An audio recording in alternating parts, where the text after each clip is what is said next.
चल हाँ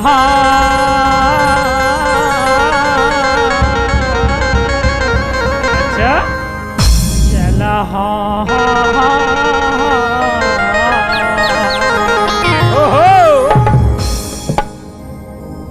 मन मा बांधी के राखे हावगा राजा तोर बर दो ठन बा मन मा बांधी के राखे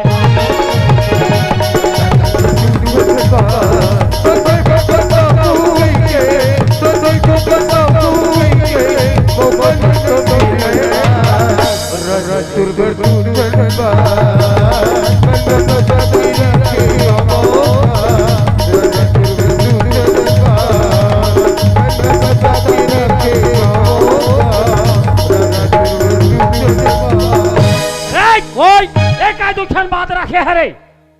कैसे